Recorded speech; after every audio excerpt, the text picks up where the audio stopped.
like Jess Heat or Squish, they're still here every day. Mini 69er, US Abby girl. Wendy, you're always here. Hastusa just put a comment on one of the shorts. I just saw that when I popped on the screen. Said Hastusa has commented on one of your shorts. It was the one I keep playing. I put it up there. The what you call it, the bomb, the song, the thing. I got it over here. Why don't I just play it again? Screw it. I do like this thing. I put it up as a short now. You can go see it anytime you want. Here it is again. Transformer, supreme leader, Ayatollah Khamenei is dead.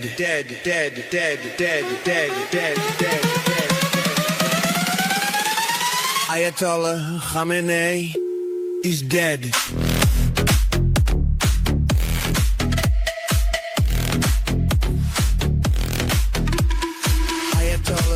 Khamenei is dead.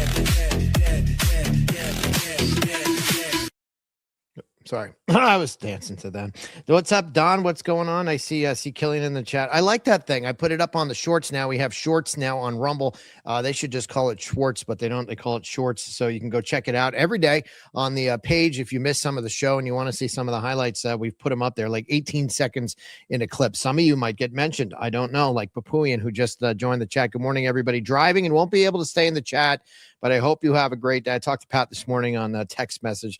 You know, it's and Mike Caroselli in the chat, all excited because he will be sitting right here tonight. Well, actually, he'll be sitting back there because Lance will be sitting over here, and Lance will be on the show tonight to play Are You Smarter Than a Canadian? We're going to do, I wanted to do this more often. What's up, Billy? Windows HQ in the chat as well. We did this last year where Lance went against Kelly in Are You Smarter Than a Fourth Grader? And Kelly lost miserably. It was so bad, like you've never seen before. She lost so quickly, so strongly, so boldly. But Lance did a pretty good job last year. And there were questions like, I don't know, fourth grader would guess. Like, I remember the one Kelly got wrong. I mentioned it on the show the other day. It was how many days are in a leap year? Well, obviously, if there's 365 days in a year, technically 365 and a quarter, there would be 366 or 366 and a quarter. That would have been my answer.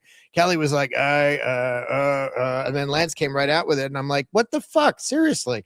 Anyway, but I might add medical questions in there next time he plays Kelly. Tonight, though, we might have some questions that are going to be a little slated to Lance and a little slated more toward Terry, and we'll see who wins. I put my money on Terry only because his kid comes in. He's got an attitude every time now, sunglasses, the hair is spiked up, collar is dangerously popped, and I don't know. I think he needs to be put in his place, Caroselli. I'm just saying. If he wins, I mean, good for him.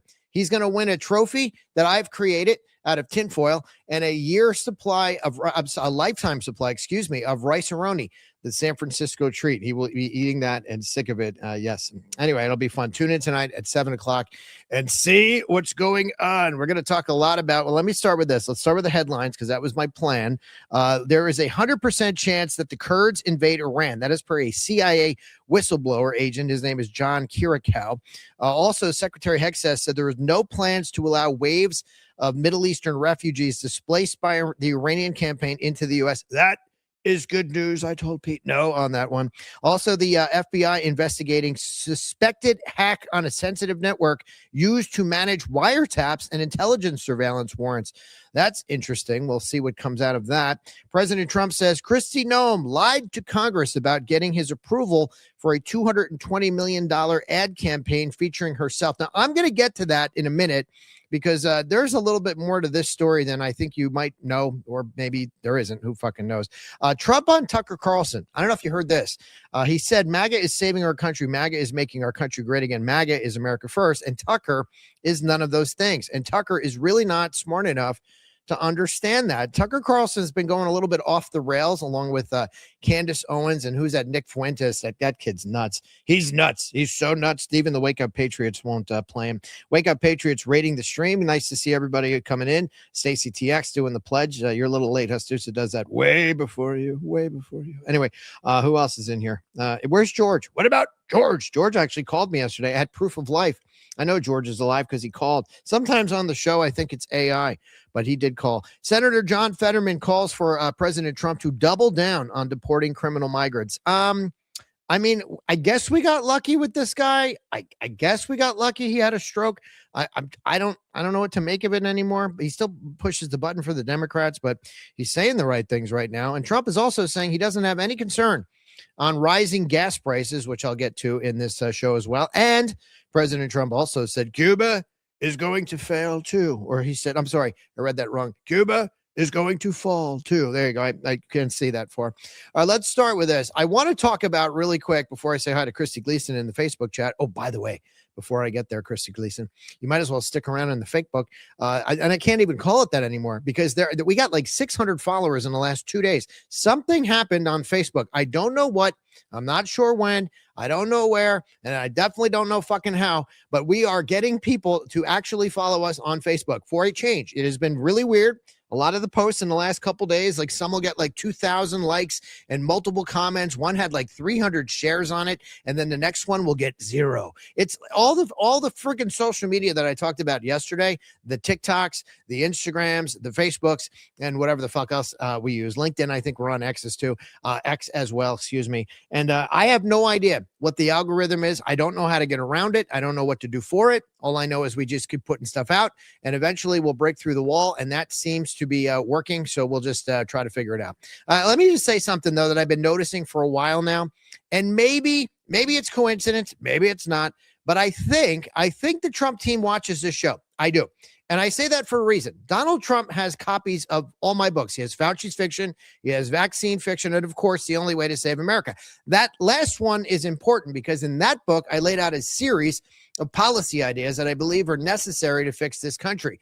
And you know what? Even John DePort, who is one of Trump's best friends and golf pro, him and I had a long conversation about some of this stuff. Before the book came out, I told him what I was writing, and I started talking about the tax code and getting rid of it. And I said, it didn't exist till 1913. And John went, it didn't? I go, no, it didn't. I go, the founders never intended it to be like that. He goes, really? I go, yeah, that was the 16th Amendment. I started explaining to him. I said, it's all coming out in the book. And then I sent him a copy of the book. And over the past year or two, I've been hearing those same ideas coming out of the Trump speeches. Take the tax code and The Only Way to Save America. I write about eliminating the complicated federal tax code and replacing it with something far simpler. Now Trump is out there talking about fundamentally changing or eliminating the current tax structure. Then there's term limits. In the book, I propose something very specific. 6 years in the House of Representatives and 12 years in the Senate. That's that. No lifetime political class. Serve your time and go back to being a citizen, what the founders intended. And what did Trump just call for? Yep, you guessed it. Term limits, 6 years in the House and 12 years in the Senate. Exactly what I laid out. That's amazing, huh? Now, again, maybe it's a coincidence. Maybe great minds just think alike, but the alignment is pretty interesting to me. And let me give you another example that's much more recent. A few weeks ago, we talked about the Preddy incident, and at that time, Kristi Noem went out and reacted publicly before all the facts were known.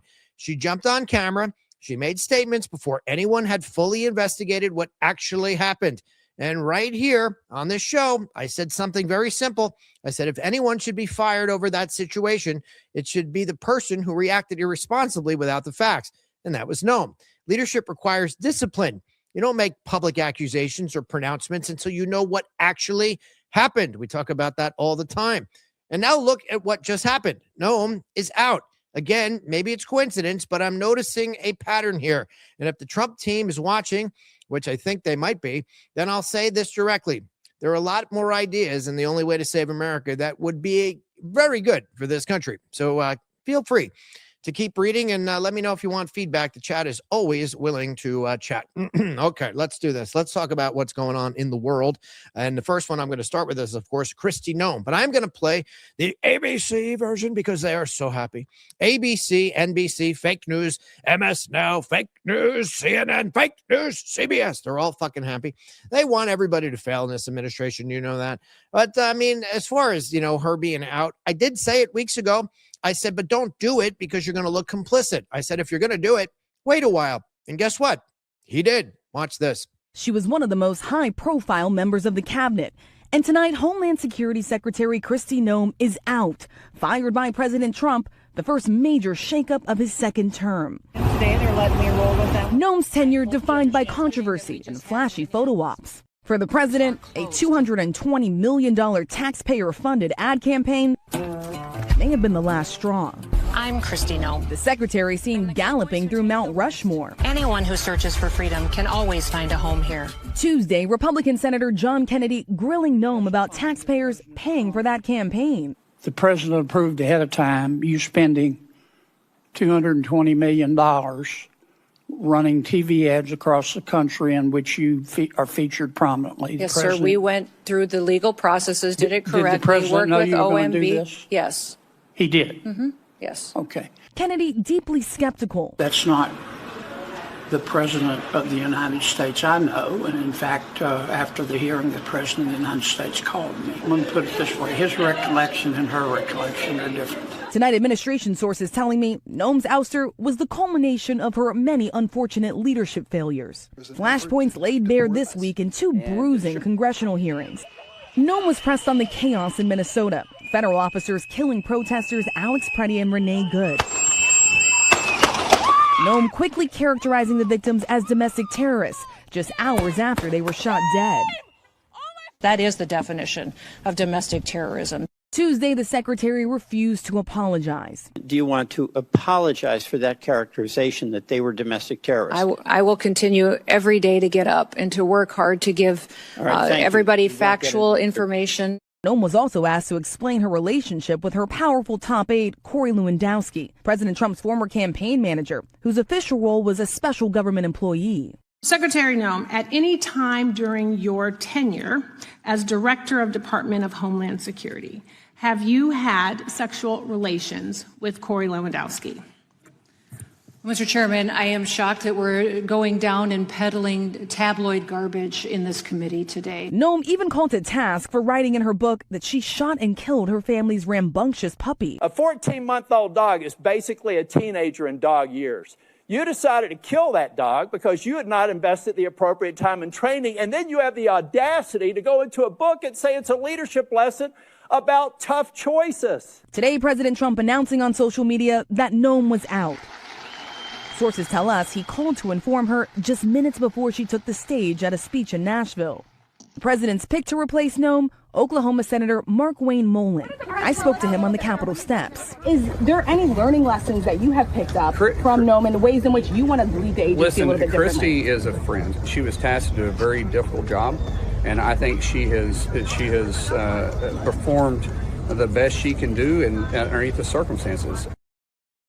Yeah, I bet he called her up and he said, Kristi, I'm going to make a change. I'm going to do it so quickly, and it's going to seem very quickly, and it is quickly. It's now, and I got to go. I got to run. But I'm going to appoint you to a job that I don't know what it is. I don't know what you're going to do, but we'll give you a title and you can ride off into the sunset and kill more dogs. I guess I don't know what he said. Jesse, by the way, you said thumbs down, and I bet they're still watching. Jess, that thumbs down was here before I even started the show because I have trolls. It's fine. And I know some of them. It's fine. And it's getting quite comical, actually, and I don't really care. Tucker and Candace are on point. Sorry, Mike missed the mark on that, Glendine says. I mean, it was certain things, yes, and I do respect both of them, but some of the things they say, I think, are just for clicks. I mean, I don't know. Some of the stuff I'm like, really? You're kind of stretching a bit. Tucker, Candace definitely stretching. Tucker here and there, I'm like, but most of the time I like Tucker, so I don't know. Maureen in the chat. Who else? Sherry Gilbert, nice to see you. Jerry GB, what's going on? Insider myself, trying to get to everybody. MK Hart, what's going on? How are you? It is what the founders intended not to have an income tax. That's what they intended. And then we fucked it all up because we give people latitude and say, go run for office and do shit. I said a long time ago on this show, you would get a lot more done and you would have a lot more respect from me and probably most of you if you went to Congress and said, I'm going to go to Congress and do nothing.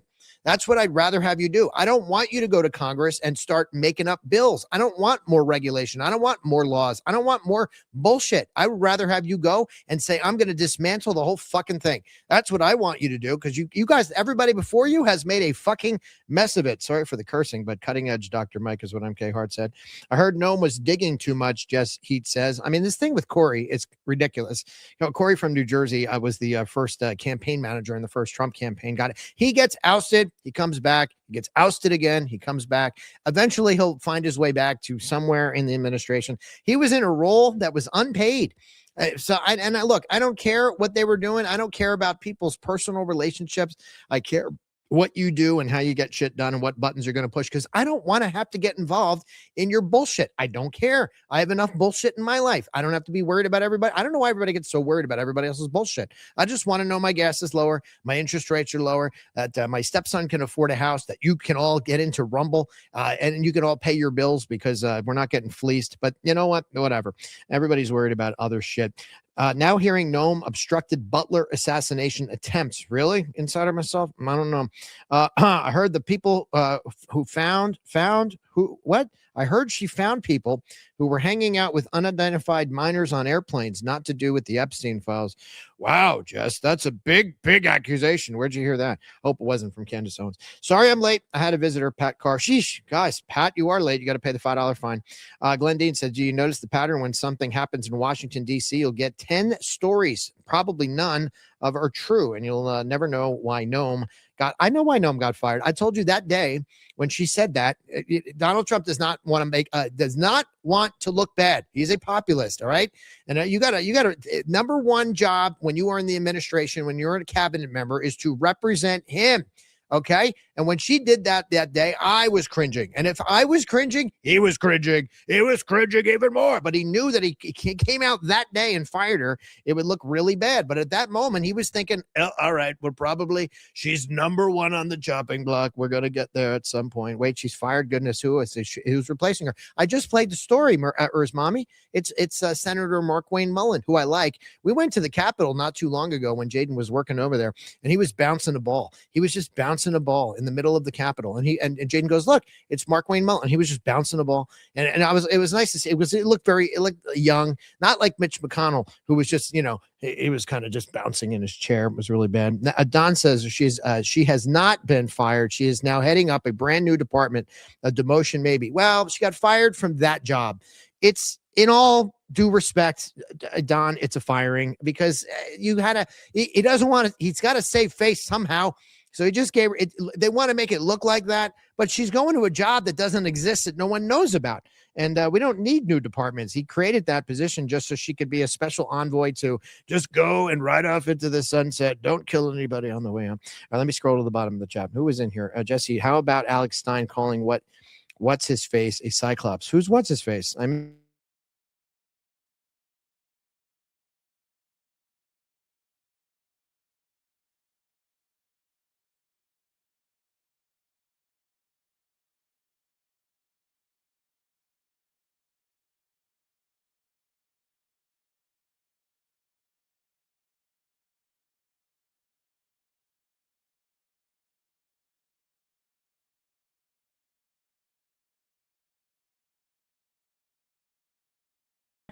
There we go. Now we're back. What the fuck just happened? Holy shit. Sorry about that. Yeah, you missed so much too. Oh boy. You missed all the big news when we were frozen. And now I'm just going to play this. Let's go to Iran. I'm going to play the fake news ABC story, and we'll start with that. The US and Israel unleashing new waves of devastating attacks on Iran tonight, ramping up strikes against the regime. And late today, President Trump saying the operation is far ahead of schedule. We're destroying more of Iran's missiles and drone capability every single hour, knocking them out like nobody thought was possible. The president urging regime change and telling our John Karl that he should have a role in picking Iran's next supreme leader, and saying the Ayatollah Khamenei's son, Mujtaba, is not an acceptable option. I'm once again calling on all members of the Iranian Revolutionary Guard, the military and the police, to lay down their arms. They're only going to be killed. And now is the time to stand up for the Iranian people and help take back your country. And tonight, Secretary Pete Hegseth saying the amount of firepower over Iran is about to surge dramatically. Iran is hoping that we cannot sustain this, which is a really bad miscalculation for the IRGC in Iran.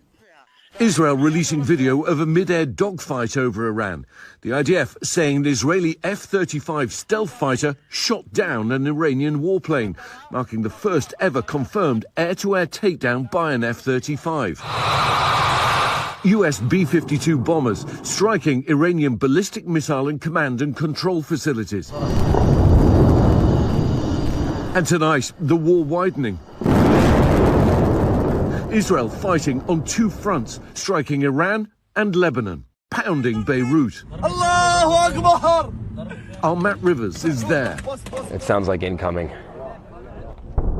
Yeah, there's the explosion, series of explosions there. That's the latest Israeli airstrike. Hundreds of thousands of people were warned by the Israeli military to evacuate from there earlier today in advance of those airstrikes that we just heard. But Iran's still striking back, today releasing video claiming to show the launch of a missile with multiple warheads. Dramatic video posted online capturing massive explosions as Iranian missiles slammed into an oil refinery in Bahrain. Air defense systems firing, but missing the missiles. No injuries reported. And for the first time since this war erupted, Azerbaijan says it was targeted by two Iranian drones. One landing near a school. Another hitting an airport, causing injuries.